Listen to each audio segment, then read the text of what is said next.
नमस्ते बच्चों। तो आज हम एनसीईआरटी के दूसरी कक्षा की पहली पाठ पढ़ेंगे जिसका नाम है ऊंट चला। അപ്പോൾ നമ്മൾ ഇന്ന് പഠിക്കാൻ പോകുന്നത് എൻസിഇആർടിയുടെ രണ്ടാം ക്ലാസ്സിലെ ആദ്യത്തെ പാഠമാണ്. പേരാണ് പാഠത്തിന്റെ ऊंट चला. तो बच्चों ये क्या है? आपको ये चित्र देखकर क्या लग रहा है? देखा है कभी? जी हाँ, ऊंट, camel. അപ്പോൾ ഇതെന്താണ്? camel അല്ലേ? നിങ്ങൾ എല്ലാവരും കണ്ടിട്ടുണ്ടാകുമല്ലോ camel. യെസ്. അപ്പോൾ camelന്റെ പ്രത്യേകത എന്താണ്? Very good. അതിനൊരു ഹംബ് ഉണ്ട് ബാക്കിൽ അല്ലേ? क्या है उसका जो प्रत्येक क्या है कैमल जो ऊंट का जो खासियत क्या है? उसके पीछे उसकी जो पीठ है ऊपर ऊंची उठी हुई है जिसे हम कहते हैं. ഇതെവിടാ കാണപ്പെടുന്നത്? യെസ്, ഡെസേർട്ടിൽ അല്ലേ? അപ്പോൾ ക്യാമൽ എവിടെയാണ് കാണപ്പെടുന്നത്? ഡെസേർട്സിലാണ് കാണപ്പെടുന്നത്. ऊंट चला भाई ऊंट चला, हिलता डुलता ऊंट चला. तो जो यहाँ पे जो ऊंट है वो कैसे चला जा रहा है? हिलता डुलता जा रहा है. ऊंट जो है हिलता डुलता जा रहा है. അപ്പോൾ ഇവിടെ ക്യാമൽ എങ്ങനെയാ പോകുന്നത്? ആടി അലിഞ്ഞ് ആടിയാണ് പോകുന്നത് അല്ലേ? ഹിൽന ഡുൽന മീൻസ് അങ്ങോട്ടും ഇങ്ങോട്ടും ഇങ്ങനെ ആടി ഉലഞ്ഞ് പോവുകയാണ് ഊണ്ട്. ഇത്ന ഊഞ്ചാ ഊഞ്ച്, ഇത്ന ഊഞ്ചാ ഊഞ്ച് ചല, ഊഞ്ച് ചല ഭൈ ഊഞ്ച് ചല. ഇത്ര പൊക്കത്തിലാണ് ഊണ്ട് ഇങ്ങനെ പോകുന്നത്. ഭയങ്കര ഹൈറ്റ് ആണല്ലേ? അപ്പോൾ നല്ല ഹൈറ്റിൽ ഇങ്ങനെ ഊണ്ട് ഇങ്ങനെ പോവുകയാണ്. ഊഞ്ചി ഗർദൻ ഊഞ്ചി പീഠ്, പീഠ് ഉഠായെ ഊഞ്ച് ചല. നല്ല നീളമുള്ള കഴുത്തുണ്ട്, ഉയർന്ന പീഠ്, പീഠ് മീൻസ് ബാക്ക്, ആ ഹമ്പിനെയാണ് അങ്ങനെ പറയുന്നത്. അതും ഇങ്ങനെ ഉയർത്തിയിട്ട് ഊണ്ട് ഇങ്ങനെ പോകുകയാണ്. ബാലു ഹെ തോ ഹോനെ ദോ, ബോഞ്ച് ഊട്ട് കോ ഢോനെ ദോ. അപ്പോൾ ഭാലു മത്ലബ് റേത്ത്. അപ്പോൾ സാൻഡ് ഉണ്ട്, ഡെസേർട്ട് ആകുമ്പോൾ നിറയെ സാൻഡാണ് അല്ലേ? ആ സാൻഡിലൂടെ ഇങ്ങനെ ആർക്ക് പോകണം? ക്യാമലിന് പോകണം. റേത്ത് ഹാത്തോ ഹോനേതോ, ഉണ്ടെങ്കിൽ അവിടെ ഉണ്ടാവട്ടെ. അപ്പോൾ അവിടെ മണലുകൾ ഉണ്ടെങ്കിൽ ആയിക്കോട്ടെ, ഉണ്ടാവട്ടെ. അതിൻ്റെ കൂടെ ആർക്ക് പോകണം? നമ്മുടെ ഊണ്ടിന് പോകണം. ബോജ് ഊണ്ട് കോ ഢോനേതോ, ഭാരം ചുമക്കണമെങ്കിൽ ചുമന്നോട്ടെ. അപ്പോൾ അതൊന്നും ഊണ്ടിനൊരു പ്രശ്നമേ അല്ല. ഏത് മണലിൽ കൂടെ പോകാനും ഊണ്ടിന് പറ്റും. അതുപോലെ എത്ര ഭാരം എടുക്കാനും ഊട്ടിന് സാധിക്കും. നഹി ഫസേഗ ഭാലു മേ ഭി ഊട്ട് ചല. वो ऊंट कहाँ नहीं फंसेगा? भालू में भी ऊंट जो है नहीं फंसेगा. तो ऊंट जो है रेत में भी नहीं बस फंसेगा. മണലിൽ ആര് കുടുങ്ങത്തില്ല? നമ്മുടെ ഊണ്ട് ക്യാമൽ കുടുങ്ങത്തില്ല. ഭാലു മേ ബി ഊണ്ട് ചല, ആ സാൻഡിലൂടെ ഇങ്ങനെ ക്യാമൽ നടന്നുപോയി. ജബ് തക്കർ ബൈഠേഗ ഊണ്ട്, കിസ് കർവട്ട് ബൈഠേഗ ഊണ്ട്. അപ്പോൾ ചോദിക്കുകയാണ്, ക്ഷീണിച്ച അവശനായിട്ട് ഇരിക്കുമ്പോൾ, തക്ന മത്ലബ് ക്യാ ഹേ? ടയേർഡ് ആവുക. When it gets tired where it will sit. എങ്ങനെയായിരിക്കും? ഏത് ടേണിലോട്ടായിരിക്കും ഇരിക്കുന്നത്? കർവട്ട് മത്ലബ് ലെഫ്റ്റ് ഓർ റൈറ്റ്, ഏത് സൈഡിൽ ടേണിലായിരിക്കും അത് ഇരിക്കുന്നത്. ബത്താ സകേകാ കോൻ ഭല ഊട്ട് ചല ഭൈ ഊട്ട് ചല. ആർക്ക് പറയാൻ കഴിയും അത് എങ്ങനെയായിരിക്കും റെസ്റ്റ് ചെയ്യുന്നതെന്ന്? ഏത് കർവട്ടിലായിരിക്കും റെസ്റ്റ് ചെയ്യുന്നതെന്ന് ആർക്കാ പറയാൻ കഴിയുന്നത്? ഊണ്ട് ചല ബൈ ഊണ്ട് ചല. അങ്ങനെ ഊണ്ട് ഇങ്ങനെ പോയിക്കൊണ്ട് ഇരിക്കുവാണ്. तो ये एक छोटी कविता है ऊंट के बारे में, जहाँ पे बताया है कि ऊंट जो है चले जा रहा है. कैसे जा रहा है? हिलता डुलता जा रहा है. हिलता डुलता ऊंट जो है जा रहा है. उसकी गर्दन ऊंची है, पीठ ऊंची है, उस पीठ को उठाकर वो जा रहा है. और आगे बताया गया है कि जो है बहुत से रेत है वहां पर, लेकिन फिर भी जो है उसी रेत पर ऊंट जो है जा रहा है और बोझ उठाकर भी जा रहा है.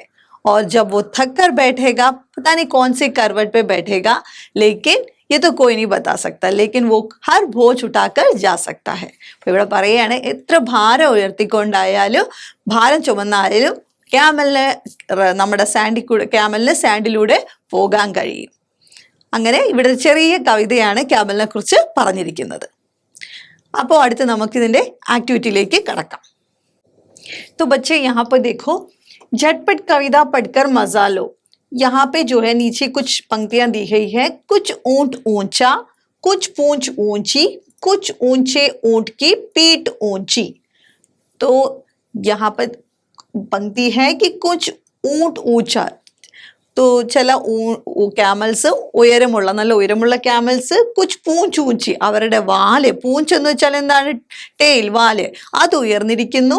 കുച്ച് ഊഞ്ചെ ഊണ്ട് കി പീഠ് ഊഞ്ചി, ചില നല്ല ഹൈറ്റ് ഉള്ള ഊണ്ടിന്റെ പീഠ് ഊഞ്ചി, ബാക്ക് സൈഡും ഉയർന്ന് ഇരിക്കുന്നു. അപ്പൊ നമുക്ക് ഇതിന് എന്തെങ്കിലും ഒരു സ്റ്റാർട്ടിംഗ് ലൈനാണ് കൊടുക്കേണ്ടത്. അപ്പൊ ഇവിടെ ഞാൻ എഴുതിയിരിക്കുന്നത് നോക്കൂ, ദേഖോ ദേഖോ ഊണ്ട് ചല, ബാക്കി ഈ ലൈൻസുമായിട്ട് കണക്ട് ചെയ്തു. നിങ്ങൾക്ക് ഇതുപോലെ ഇഷ്ടമുള്ള എന്തെങ്കിലും ഒരു ലൈൻ എഴുതാം മേളിൽ. तो आप अपने पसंद से कुछ भी यहाँ पर लिख सकते हैं. अब जल्दी जल्दी बोलकर देखो, जीप लटखटा गई ना, कैसे लगी कविता. अब इस कविता को अपने मन से नाम दो, ऊपर दी गई जगह में लिख भी दो. അപ്പോൾ എന്താണ്, നമ്മൾ ഇതിന് കവിതയ്ക്കാണ് ഈ പേര് കൊടുത്തത്, ദേഖോ ദേഖോ ഊട്ട് ചല എന്നൊരു ലൈന് കൊടുത്തത്, ടൈറ്റിൽ കൊടുത്തത്. അപ്പോൾ നമുക്കിവിടെ എന്താണ് എഴുതേണ്ടത്, ഈ കവിത പെട്ടെന്ന് സ്പീഡിൽ പറഞ്ഞു നോക്കണം. എന്നിട്ട് നമ്മൾക്ക് തെറ്റുന്നുണ്ടോ എന്ന്, നമ്മുടെ നാവ് ഇങ്ങനെ ഇടറുന്നുണ്ടോ എന്നൊക്കെ നോക്കേണ്ടതാണ്. നോക്കിയേ, കുച്ച് ഊണ്ട് ഊച്ച്, കുച്ച് പൂഞ്ച് ഊഞ്ചി, കുച്ച് ഊഞ്ചെ ഊണ്ട് കി പീഠ് ഊഞ്ചി, ഇങ്ങനെ സ്പീഡിൽ പറഞ്ഞു നോക്കണം. അപ്പൊ എല്ലാരും ട്രൈ ചെയ്യുമല്ലോ. देखो यहाँ पर जो है रेगिस्तान, ऊंट रेगिस्तान में ज्यादा मिलते हैं. नीचे 2 चित्र बने हैं, सही जगह पर ऊंट का चित्र बनाओ. तो हमें पता है कि जो ऊंट जो है वो ज्यादातर रेगिस्तान में दिखते हैं. तो നമുക്കറിയാം കൂടുതലും ക്യാമൽസ് കാണുന്നത് എവിടെയാണ്, ഡെസേർട്സിലാണ് അല്ലേ. അപ്പോൾ നമുക്ക് ഇവിടെ വരയ്ക്കേണ്ടത് സഹി ജഗ പർ ഊണ്ട് കാ ചിത്ര ബനാ. ഇതൊരു നോർമൽ റോഡ് ആയിട്ട് കാണിക്കുന്നു, ഇത് രേഗിസ്ഥാനാണ്. അപ്പൊ നമുക്ക് എവിടെയാണോ പ്രോപ്പറായിട്ട് കാണുന്നത് ഊണ്ടിനെ, അവിടെ നമുക്ക് ആ ചിത്രം വരയ്ക്കണം. ക്യാമലിന് എവിടെയാണോ കറക്റ്റ് കാണുന്നത് അവിടെ അതിന്റെ പിക്ചർ വരയ്ക്കണം. ഇപ്പൊ നോക്കിയേ, ഈ രേഗിസ്ഥാനിലല്ലേ കൂടുതൽ കാണുന്നത്, അപ്പൊ അവിടെയാണ് വരയ്ക്കേണ്ടത്. ഇത് നിങ്ങൾക്ക് തരുന്ന ആക്ടിവിറ്റിയാണ്, അസൈൻമെന്റ് ആണ്. അപ്പൊ നിങ്ങൾ ഇത് ചെയ്ത് എല്ലാവരും ഇതുപോലെ കറക്റ്റ് രേഗിസ്ഥാനിന്റെ ഒരു ഫോട്ടോ പിക്ചറിൽ ആ ടെക്സ്റ്റിലുള്ളടത്ത് ക്യാമലിന്റെ പടം വരയ്ക്കുമെന്ന് വിശ്വസിക്കുന്നു. അടുത്ത് നോക്കിയേ, ഭാലു യാ റേത് കഹാ പർ മിൽത്തി ഹെ. എവിടെയാണ് സാൻഡ് കാണുന്നത്, ഭാലു രേത് രണ്ടും സാൻഡാണ്. ഇത് എവിടെയാണ് കാണുന്നത് കൂടുതലും, എവിടെയൊക്കെയായിരിക്കും കാണുന്നത്, കൂടുതലും കാണുന്നത് എവിടെയായിരിക്കും, ഡെസേർട്ടിൽ, रेगिस्तानिലായിരിക്കും. कहाँ पे हम ज्यादा देख सकते हैं भालू या रेत को, रेगिस्तान में, या फिर समुद्र किनारे या समुद्र तट पर देख सकते हैं അല്ലേ. നമ്മൾ ബീച്ചിലൊക്കെ പോകുമ്പോഴും അവിടെ ഒത്തിരി മണൽ കാണാറുണ്ട്. അപ്പോൾ അത് രണ്ടാണ് ഞാൻ എഴുതിയിരിക്കുന്നത്. വേറെ നിങ്ങൾക്ക് നിങ്ങളുടെ ഇതിൽ ഓർമ്മയിൽ വരുന്നുണ്ടെങ്കിൽ എഴുതാം. तो अगली एक्टिविटी पर चलते हैं. कितना, हिलता डुलता ऊंट चला, इतना ऊंचा ऊंट चला. अब बताओ ऊंट कितना ऊंचा. तो आप लोगों ने कविता में पढ़ा कि हिलता डुलता ऊंट चला, इतना ऊंचा ऊंट चला. तो अभी हमें बताना है कि ऊंट कितना ऊंचा है. അപ്പം നിങ്ങൾ വായിച്ചായിരുന്നു കവിതയിൽ, ഹിൽത്ത ഡുൽത്ത, ഇങ്ങനെ ആടി ഒലഞ്ഞ് ഊണ്ട് പോകുന്നു, ഭയങ്കര ഹൈറ്റ് ആയിട്ടാണ് ഊണ്ട് അതിങ്ങനെ നടന്നു പോകുന്നത്. അപ്പൊ എത്ര നീളം, എത്ര ഉയരമാണ് അതിന് ഉള്ളതെന്നാണ് നമ്മളിവിടെ എഴുതേണ്ടത്. തുമ്ഹാരി കക്ഷ, നിങ്ങളുടെ ക്ലാസ്സിന്റെ അത്രയാണോ, നിങ്ങളുടെ ക്ലാസ്സിന്റെ ദിവാറിന്റെ അത്ര, വോളിന്റെ അത്രയാണോ, അതോ ഹാത്തി ജിത്തന, ആനയുടെ അത്ര ഉയരത്തിലാണോ, അതല്ലെങ്കിൽ ബിജ്ലിക്ക് ഖംബേ ജിത്തന, ഒരു ഇലക്ട്രിക് പോസ്റ്റിന്റെ ആ നീളത്തിനൊപ്പമാണോ എന്നാണ് നമുക്കിവിടെ എഴുതേണ്ടത്. അപ്പോൾ നിങ്ങൾക്ക് ഇമാജിനേഷനിൽ അല്ലെങ്കിൽ കണ്ട ഊണ്ടിന് എത്ര പൊക്കമുണ്ടെന്ന് നോക്കി എഴുതുമായിരിക്കുമല്ലോ. അപ്പോൾ ഇവിടെ നിങ്ങൾക്ക് അത് എഴുതണം, എത്രയാണ് ഉയരത്തിൽ കണ്ടതെന്ന്. അടുത്ത് ഹാത്തി കിത്തന മോട്ട, ഹാത്തി എത്ര മോട്ടയാണ്, തടിച്ചിട്ടാണ് എന്നുള്ളത്. തുമ്ഹാരെ മാക്കെ സന്തൂഖ് ജിത്തന, ഊണ്ട് ജിത്തന, പഹാഡ് ജിത്തന, എത്രയാണോ തടിച്ചിട്ടുള്ളത് അതിന്റെ അതനുസരിച്ച് എഴുതണം. तो यहाँ पे देखिए, अब हमें लिखना है कि ऊंट कितना ऊंचा है. तो यहाँ पे दिया गया है कि तुम्हारी कक्षा की दीवार हाथी जितना, बिजली के खंबे जितना. तो हमने यहाँ पे लिखा घर के छत जितना. हमारे जो घर की जो छत है, വീട്ടിന്റെ ടെറസാണ്, ടെറസില്ല, അതിന്റെ അത്രയും ഹൈറ്റ് ഉണ്ടെന്നാണ് നമ്മളിവിടെ എഴുതിയിരിക്കുന്നത്. നിങ്ങൾക്ക് ഇവിടെ ഇഷ്ടമുള്ളത് എഴുതാം, ഫിൽ ചെയ്യാം. ഹാത്തി കിത്ന മോട്ട, ആന എത്ര തടിച്ചിട്ടാണ്. തുമ്ഹാരി മാക്കെ സന്തൂഖ് ജിത്തന, അമ്മയുടെ ബോക്സ്, അമ്മയുടെ കയ്യിൽ വെച്ച് സൂക്ഷിക്കുന്ന ബോക്സിന്റെ അത്ര തടിച്ചിട്ട്. ഊണ്ട് ജിത്തന, ക്യാമലിന്റെ അത്ര. പഹാഡ്, മൗണ്ടന്റെ അത്ര. എത്രയാണെന്ന് വെച്ചാൽ എഴുതണം. അപ്പം നമ്മളിവിടെ എഴുതി ഘർക്കെ ബഡേ ബക്സേ ജിത്തന, വീട്ടിലുണ്ടായിരുന്ന ഒരു വലിയ ബോക്സിന്റെ അത്രയാണ് ആന തടിച്ചിരിക്കുന്നത്. ചീണ്ടി കിത്നി ചോട്ടി, ചീണ്ടി ഉറുമ്പ് എത്ര കുഞ്ഞാണ് എന്നാണ് എഴുതേണ്ടത്. ചീനിക്ക് ദാനേ ജിത്നി, നമ്മുടെ ഷുഗറിലെ നമ്മുടെ പഞ്ചസാര കണിക എത്രയാണോ, ചാവൽക്ക് ദാനേ ജിത്നി അതോ അരിമണികളുടെ അത്രയാണോ, ഇലായച്ചിക്ക് ദാനേ ജിത്നി അല്ലെങ്കിൽ നമ്മുടെ ഏലക്കായുടെ കുഞ്ഞ് ദാന ഉണ്ടല്ലോ അതിനകത്തിരിക്കുന്ന അതിൻ്റെ അത്രയാണോ, കാർഡമൻ അതിൻ്റെ അതുപോലെയാണോ, എത്രയാണെന്നാണ് ഇവിടെ എഴുതേണ്ടത്. അപ്പം നമ്മൾ എഴുതി ചായക്ക് ദാനേ ജിത്തി. അപ്പോൾ നമ്മളിവിടെ എഴുതിയതെന്ന് വെച്ചാൽ ചായയുടെ പൊടിയുണ്ടല്ലോ അതിൻ്റെ ആ പൊടിയുടെ അത്ര കുഞ്ഞു പൊടിയുടെ അത്രയാണ് ചെറുത് ഉറുമ്പെന്ന് നമ്മളിവിടെ എഴുതി. അപ്പം നിങ്ങൾക്ക് ഇവിടെ ഇത് ഇഷ്ടമുള്ളതുപോലെ ഫിൽ ചെയ്യാം. കുച്ച് ഊഞ്ച കുച്ച് നീച്ച, ഊണ്ട് സെ ഊഞ്ചി ചീസോ കെ നാം പർ ഗോല ലഗാവോ. അപ്പം നമുക്കിവിടെ ഊണ്ടിനെക്കാളും ഉയരത്തിലുള്ള എന്ന് തോന്നുന്ന, ഹൈറ്റ് കൂടിയെന്ന് തോന്നുന്ന കാര്യങ്ങളിൽ നമുക്ക് റൗണ്ട് ചെയ്യാം. ബച്ചിയ, തുമ്ഹാരി കക്ഷാക്കി ഛത്ത്, ബിജ്ലിക്ക് ഖമ്പ. അപ്പോൾ ഇവിടെ നമുക്ക് ബിജ്ലിക്ക് ഖമ്പയാണ് നീളം കൂടുതലായിട്ട് തോന്നുന്നത്. പിന്നെ ആം കാ പേട്, അതുപോലെ തന്നെ ആമിൻ്റെ പേട്, മാവിൻ്റെ മരത്തിനും ക്യാമലിനേക്കാൾ ഉയരം ഉണ്ടെന്ന് നമുക്ക് അറിയാം ബാക്കി എല്ലാത്തിനെയും കമ്പയർ ചെയ്യുമ്പോൾ. അടുത്ത് നോക്കിയേ, ഊണ്ട് കെ നീച്ചെ സെ ക്യാ ക്യാ നിക്കൽ സക്താ ഹെ, എന്തൊക്കെ ഊണ്ടിൻ്റെ താഴെ കൂടെ കടന്ന് പോകാൻ പറ്റും. കിൻ കിൻ ചീസോ കി മദദ് സെ ഊണ്ട് പർ ചടേങ്കെ, എന്തിൻ്റെയൊക്കെ ഹെൽപ്പ് കൊണ്ട് നമുക്ക് ഊണ്ടിൻ്റെ പുറത്ത് കയറിയിരിക്കാൻ കഴിയും. നിങ്ങളുടെ ഇഷ്ടം അനുസരിച്ച് ഇത് എഴുതുക.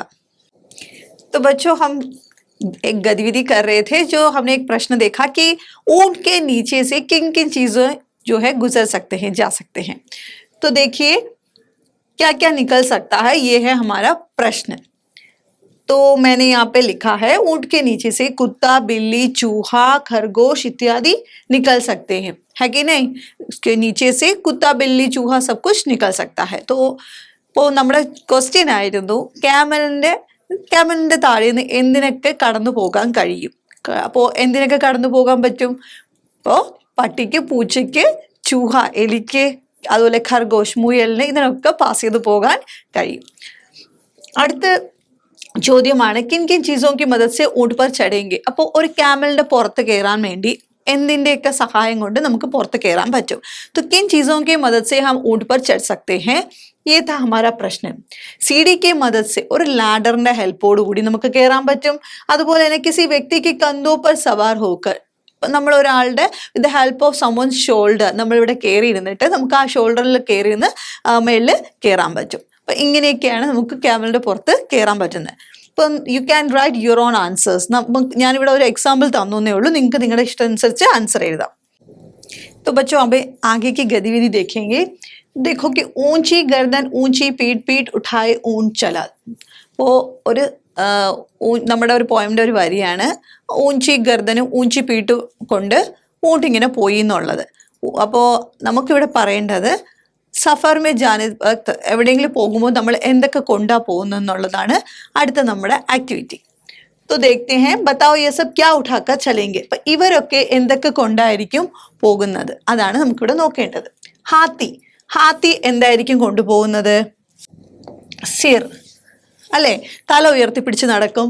ഹാത്തിയിടയിൽ വേറെ ഒന്നുമില്ല. ഒരിടത്ത് പോകുമ്പോൾ തല എടുപ്പോടുകൂടി പോകും. പിന്നെ സൂണ്ട്, അതിൻ്റെ തുമ്പിക്കൈ പിടിച്ച് നടക്കും. പിന്നെ തുമ്പിക്കൈ കൊണ്ട് നടക്കും. പിന്നെ എങ്ങനെയാണ് പേടിക്കെ തന്നെ ഒരു മരത്തിൻ്റെ ബ്രാഞ്ചസ് എന്തെങ്കിലും കാണും, അപ്പോൾ അതും കൊണ്ടായിരിക്കും ആന പോകുന്നത് അല്ലേ. It's imagination. നമ്മൾ എന്തെവിടെയെങ്കിലും പോകുമ്പോൾ എന്ത് കൊണ്ട് പോകുന്നുള്ളതിൻ്റെ ഇമാജിൻ ചെയ്ത് എഴുതാം. तो हाथी क्या क्या लेके जाता है? सिर, सूंड और पेड़ के तने लेकर हाथी जाता है. तो आगे देखिए टीचर जी क्या क्या लेके जाती हैं. ടീച്ചറിൻ്റെ കയ്യിൽ എന്തൊക്കെ കാണും? ചോക്ക് കാണും, രജിസ്റ്റർ കാണും, പിന്നെ കിതാബ് കാണും അല്ലെ. യൂഷ്വലി ടീച്ചേഴ്സിൻ്റെ കയ്യിൽ കാണുന്ന സാധനങ്ങളാണ് ചോക്ക്, രജിസ്റ്റർ, കിതാബ്. അപ്പോൾ ഇതൊക്കെ കൊണ്ടായിരിക്കും, കിതാബ് മാനെ ബുക്കും കൊണ്ട് ഇതൊക്കെ ആയിരിക്കും കൊണ്ട് പോകുന്നത്. തേർഡ് നോക്കിയേ, പിതാജി എന്തൊക്കെ കൊണ്ടായിരിക്കും പോകുന്നത്? ബാഗ് കാണും പിതാജിയുടെ കയ്യിൽ. അച്ഛൻ്റെ കയ്യിൽ ബാഗ് ഉണ്ട്, മൊബൈലുണ്ട്, ലാപ്ടോപ്പ് ഉണ്ട്. അച്ഛൻ ബാഗ്, മൊബൈൽ, ലാപ്ടോപ്പും കൊണ്ടായിരിക്കും പോകുന്നത്. അടുത്ത് നോക്കിയേ, ഷേർ എന്തൊക്കെ കൊണ്ടായിരിക്കും പോകുന്നത്? സിംഹം, ആ വലിയ തലയെടുപ്പ്, ആ തലയെടുപ്പോടുകൂടി പോകും. തല അപ്ന ഷിക്കാർ, പിന്നെ എന്തെങ്കിലും ഒരു പ്രേയെ പിടിച്ചിട്ടുണ്ടായിരിക്കും, ആ ഷിക്കാർ കാണും കയ്യിൽ. പിന്നെ പൂഞ്ച്, അതിൻ്റെ വാലുണ്ടാവും. ദാദാജി, ദാദാജിയുടെ കയ്യിൽ എന്തൊക്കെ കാണും? ചഷ്മ, സമാചാർ പത്ര, കലം. ദാദാജിയുടെ കൂടെ എന്തൊക്കെ കാണും? ചഷ്മ, അപ്പൂപ്പന്റെ കണ്ണട കാണും, പത്ര കാണും, പത്ര മീൻസ് അന്നത്തെ ന്യൂസ് പേപ്പർ കാണും, പിന്നെ കലം, പേന കാണും അല്ലെ. അടുത്ത് നോക്കിയേ, അലഗ് അലഗ് ഘർ, നീച്ചെ കുച്ച് ശബ്ദ ലിഖേ ഹൈ, इन्हें बोलकर देखो. आप मिलते जुलते शब्दों को सही खानों में लिखो. കുറേ വേർഡ്സ് കൊടുത്തിട്ടുണ്ട്, അതിന് അതേ ഒരേ സ്വരത്തിൽ വരുന്ന കാര്യങ്ങളെ നമ്മളത് പറഞ്ഞു നോക്കണം. ഇൻഹേ ബോൾക്കർ ദേഖോ, പറഞ്ഞു നോക്കുമ്പോൾ अब मिलते जुलते शब्दों को, ഒരേപോലെ തോന്നുന്ന കാര്യങ്ങളെ നമ്മൾ താഴെ താഴെ എഴുതുക. तो हमें क्या करना है? एक जैसे शब्दों को नीचे नीचे लिखना है. So we have to write the words which sounds alike. ऊंट, അപ്പോൾ ഊണ്ടിനെ പോലെ ഇതിൽ നിന്ന് ചൂസ് ചെയ്ത് നമുക്ക് എഴുതണം. ജൂട്ട്, സൂട്ട് അല്ലേ. അപ്പം we write here jute, suit. നമ്മളിവിടെ എന്ത് എഴുതി? ജൂട്ട് എന്ന് സൂട്ട് എന്ന് എഴുതി. അടുത്ത് ഭാലു, ഭാലുവിനെ പോലെ സൗണ്ട് ചെയ്യുന്ന എന്തൊക്കെയുണ്ട്? ആലു, ചാലു. ഫസ്, അപ്പൊ ഫസ് എന്ന് പറയുമ്പോൾ ദസ്, ഹൻസ്. ചല, ഭല, ഗല. അടുത്ത് ജബ്, തബ്, കബ്. तो आपको भी ऐसे एक जैसे साउंड करने वाले शब्दों को चूज करके यहाँ पर लिखना है. ऐसे ही और शब्द सोचकर लिखो. आगे आपको जो है ऐसे ही एक जैसे शब्द मतलब आवाज देने वाले, एक जैसे लगने वाले शब्दों को आपको यहाँ पर लिखना है. അപ്പോൾ ഇതുപോലെ ഒരേപോലെ സൗണ്ട് തരുന്ന, ഒരേപോലെ തോന്നിക്കുന്ന ശബ്ദങ്ങൾ ചൂസ് ചെയ്ത്, വേർഡ്സ് ചൂസ് ചെയ്ത് നമുക്കിവിടെ എഴുതേണ്ടതാണ്. तो बच्चों देखो यहाँ पे जो है ऐसे ही और शब्द सोच कर लिखो. हमें जो है एक जैसे लगने वाले और शब्दों को सोच कर यहाँ पर लिखना है. तो നമുക്ക് ഇതുപോലെ തന്നെ ഒരേപോലെ തോന്നിക്കുന്ന ശബ്ദങ്ങൾ, വേർഡ്സിനെ സെലക്ട് ചെയ്താണ് എഴുതേണ്ടത്. ഇപ്പം നോക്കി, ആന ജാന, ഖാന പീന, ऐसा वैसा, ജൂട്ടി മൂട്ടി. അപ്പോൾ ഇതുപോലെയൊക്കെ ഒരേപോലെ തോന്നിക്കുന്ന വേർഡ്സിനെ നമുക്ക് സെലക്ട് ചെയ്തിട്ട് ഇവിടെ എഴുതാം. अक्षर की बात, कविता में ब से शुरू होने वाले शब्द कौन कौन से हैं, उन्हें उनके नीचे रेखा खींचो. അപ്പോൾ ബ കൊണ്ട് തുടങ്ങുന്ന വേർഡ്സ് കവിതയിൽ നിന്ന് തിരഞ്ഞെടുത്ത് എഴുതേണ്ടതാണ്. അതിൻ്റെ താഴെ നമുക്ക് അണ്ടർലൈൻ ചെയ്യണം. അപ്പോൾ ഏതൊക്കെയാണ് ബ കൊണ്ട് തുടങ്ങുന്ന വേർഡ്സ് എന്ന് നോക്കിയേ കവിതയിൽ എടുത്തിട്ട്. ഫസ്റ്റ് ഇതിൽ ഇല്ല ബ വച്ച് അല്ലേ. അടുത്ത് നോക്കിയേ, ഭാലു, ഭാലു ഉണ്ട്. ഇത് നമുക്ക് വേണമെങ്കിൽ എഴുതാം, ഇതെഴുതാം, ഭാലു എഴുതാം. ഭോജ് എഴുതാം, ബൈഠേഗ എഴുതാം. അപ്പോൾ ഇതുപോലെ ഭാ വച്ച് സ്റ്റാർട്ട് ചെയ്യുന്ന വേർഡ്സ് അവിടെ എഴുതിയിട്ട് അണ്ടർലൈൻ ചെയ്യണം. ഭാലു, ഭോജ് എഴുതിയിട്ട് അണ്ടർലൈനും ചെയ്യണം. ഈ ഇതുപോലെ എക്സാമ്പിൾസ് തന്നതുപോലെ നിങ്ങൾ അടുത്ത് കണ്ടുപിടിച്ച് എഴുതേണ്ടതാണ്. അടുത്ത് നോക്കിയേ, बहुत सी അതിൽ കൂടെ തന്നെ ഒരു ക്വസ്റ്റ്യനും കൂടെ ഉണ്ട്. तुम्हारा नाम किस अक्षर से शुरू होता है, उस अक्षर से 4 शब्द और लिखो. നിങ്ങളുടെ പേര് സ്റ്റാർട്ട് ചെയ്യുന്ന ഏത് അക്ഷരത്തിൽ നിന്നാണ്? ഫോർ എക്സാമ്പിൾ, ഇപ്പോൾ എൻ്റെ പേര് രാ കൊണ്ടാണ് സ്റ്റാർട്ട് ചെയ്യുന്നതെങ്കിൽ അതുപോലെ രാ വെച്ച് തുടങ്ങുന്ന 4 പേരുകളാണ് അവിടെ എഴുതേണ്ടത്. അപ്പോൾ ഇപ്പോൾ രാ വെച്ചാണ് തുടങ്ങുന്നതെന്ന് ഞാൻ പറയുകയാണെങ്കിൽ മേരാ നാം രാ സെ ശുരു ഹോത്താ ഹെ എന്ന് എഴുതണം. മേരാ നാം രാ സെ ശുരു ഹോത്താ ഹെ. അങ്ങനെയാണെങ്കിൽ രാ വെച്ച് വരുന്ന 4 പേരുകൾ എഴുതിയേ. എന്തൊക്കെയാണ്? റാണി, രേവതി, രാഹുൽ, റീനോ, റോണി, ഏത് വേണോ എഴുതാം. അങ്ങനെ 4 പേരുകൾ. ഓക്കെ. അടുത്ത്, बालू है तो होने दो, बोझ ऊँट को ढोने दो. बहुत से जानवरों को बोझा ढोने के लिए इस्तेमाल किया जाता है. क्या तुम्हें ये ठीक लगता है, क्यों? അപ്പോൾ ഭാരമെടുക്കാൻ വേണ്ടിയിട്ട് ഒത്തിരി അനിമൽസിനെ യൂസ് ചെയ്യാറുണ്ട് അല്ലേ. വെയിറ്റ് ക്യാരി ചെയ്ത് പോകുന്ന അനിമൽസൊക്കെ ഉണ്ട്. അപ്പോൾ അങ്ങനെ എടുക്കുന്നത് ശരിയാണെന്ന് നിങ്ങൾക്ക് തോന്നിയിട്ടുണ്ടോ? अगर आपको गलत लगे तो नहीं लिखना है, और अगर सही लगे तो हाँ मुझे ठीक लगता है എന്ന് എഴുതണം. അപ്പോൾ എന്തുകൊണ്ടെന്നും കൂടെ എഴുതണം. അപ്പോൾ ക്യാമൽസിനെ, ഡോങ്കീസിനെ, ഹോഴ്സസിനെയൊക്കെ യൂസ് ചെയ്യാറുണ്ട്. വെയിറ്റ് കയറിയത് ഈവൻ എലിഫൻസിനെ പോലും യൂസ് ചെയ്യാറുണ്ട്. അപ്പോൾ അത് ശരിയാണോ തെറ്റാണോ എന്ന് നിങ്ങൾക്ക് തോന്നുന്ന രീതിയിൽ ആൻസർ എഴുതുക. അടുത്ത്, തുമാരെ ആസ്പാസ് കോൺ കോൺ ബോജ് ഉഠാത്തെ ഹെ. അപ്പം ഈ പറഞ്ഞ അനിമൽസ് എല്ലാം തന്നെ നമുക്ക് അറിയാം, നമ്മുടെ അടുത്ത് ബോജ് ക്യാരി ചെയ്യുന്നുണ്ട്. ആരൊക്കെയാണ്? ഹാത്തി, ഘോഡ, ഊണ്ട്, ഗദ ഇതെല്ലാം വെയിറ്റ് എടുക്കുന്ന അനിമൽസ് ആണ്. ഇത്യാദി ബോझ ഉഠാത്തെ ഹൈ. അതുപോലെ ആദ്യത്തെ ക്വസ്റ്റ്യൻ ബഹുത് സെ ജാനവറോ കോ ഇത് എന്താണ്, നിങ്ങൾക്ക് ശരിയാണോ തെറ്റെന്നോ. അപ്പോൾ അഗർ നഹി ഹേ തോ ഇല്ല എന്നാണോ ആൻസർ എങ്കിൽ നഹി സഹി നഹി ലഗ്ത. എന്തുകൊണ്ടാണ് ഇല്ല എന്ന് തോന്നുന്നത്? എന്തുകൊണ്ടായിരിക്കും അവർ? ക്യോങ്കി വോ ഭി ജാൻവർ ഹേ, ഇത്ന ज़्यादा बोझ उन्हें देना नहीं चाहिए അല്ലേ, അവരെ കൊണ്ട് അത്രയും ഭാരമൊന്നും എടുപ്പിക്കാൻ പാടില്ല എന്നുള്ളത് എന്താണ് നിങ്ങളുടെ ആൻസർ എന്ന് വരുന്നത് അവിടെ എഴുതുക.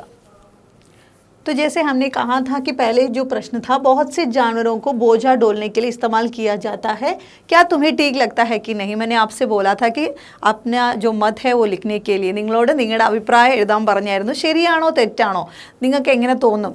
മൃഗങ്ങളെ കൊണ്ട് ഭാരം എടുപ്പിക്കുന്നത് നിങ്ങൾക്ക് ശരിയെന്ന് തോന്നുന്നുണ്ടോ എന്ന് എഴുതാൻ പറഞ്ഞിരുന്നു, ആലോചിച്ച് എഴുതാൻ പറഞ്ഞിരുന്നു. ഞാനിവിടെ ആൻസർ എഴുതിയിട്ടുണ്ട്. നഹി സഹി നഹി ലഗ്ത ज़्यादा बोझा उठाने से उन्हें कष्ट होता होगा. ഇല്ല, എനിക്കത് ശരിയെന്ന് തോന്നുന്നില്ല. കാരണം ഒത്തിരി ഭാരം എടുക്കുന്നത് കാരണം അവർക്ക് ഒരുപാട് ബുദ്ധിമുട്ടുകൾ ഉണ്ടാവുന്നു എന്ന് തോന്നും. അത് കാണുമ്പോൾ എനിക്ക് വിഷമം തോന്നും എന്നൊക്കെ നിങ്ങൾക്ക് എഴുതാം. പിന്നെ ഇപ്പോൾ അതിനേക്കാളൊക്കെ ഈസി ആയിട്ട് ലോഡ് എടുക്കുന്ന വേറെ കാരി മെഷീൻസ് ഒക്കെ ഉണ്ട്. അപ്പം മൃഗങ്ങളെ കൊണ്ട് അത് എടുപ്പിക്കുന്നത് ശരിയല്ല. അപ്പോൾ ഞാനിവിടെ ചെറുതായിട്ട് എഴുതിയിട്ടുള്ളൂ. നിങ്ങൾക്ക് ഉन्हें कष्ट होता होगा എന്ന് എഴുതിയിട്ടുണ്ട്. നിങ്ങൾക്ക് ബാക്കി സെൻറ്റൻസ് കൂടെ ഫില്ല് ചെയ്ത് കംപ്ലീറ്റ് ചെയ്യാം. അടുത്ത ക്വസ്റ്റ്യൻ ആണ്, നിങ്ങളുടെ തുമാരെ ആസ്പാസ് കോൺ കോൺ ബോझ ഉഠാത്തെ ഹെ. നിങ്ങളുടെ ചുറ്റുപാടും ആരൊക്കെയാണ് ഭാരം ചുമക്കുന്നതായിട്ട് നിങ്ങൾ കണ്ടിട്ടുള്ളത്? ഞാൻ കുറച്ച് മൃഗങ്ങളുടെ പേരാണ് പറഞ്ഞത്. അത് കൂടാതെ നമ്മുടെ കൂലി മസ്ദൂർ ഇവരൊക്കെ എടുക്കുന്നത് നമ്മൾ കണ്ടിട്ടുണ്ട് അല്ലേ. നമ്മൾ സ്റ്റേഷനിൽ റെയിൽവേ സ്റ്റേഷനിൽ പോകുമ്പോൾ കൂലീസ് വന്ന് നമ്മുടെ ലഗേജൊക്കെ എടുത്തുകൊണ്ട് പോകുന്ന കണ്ടിട്ടുണ്ട്. അതെഴുതാൻ നമുക്ക്. കൂടാതെ തന്നെ മറ്റ് മൃഗങ്ങളുടെ പേര് നേരത്തെ പറഞ്ഞതുപോലെ ഗോഡെ ഗദേ ഹാത്തി ഇത്യാദി ബോझ ഉഠാത്തെ ഹെ, അതും കൂടെ എഴുതാം. അടുത്ത് നമുക്ക് നോക്കിയേ, കവിത ബടാവോ അക്കി ബക്കി കരേ തരക്കി. ഈ 2 ലൈൻസിന് നമുക്ക് എന്ത് ചെയ്യണം, ബാക്കി കൂടെ എഴുതി കംപ്ലീറ്റ് ചെയ്യണം. 2 ലൈൻ തന്നിട്ടുണ്ട്, അക്കി ബക്കി കരേ തരക്കി എന്ന്.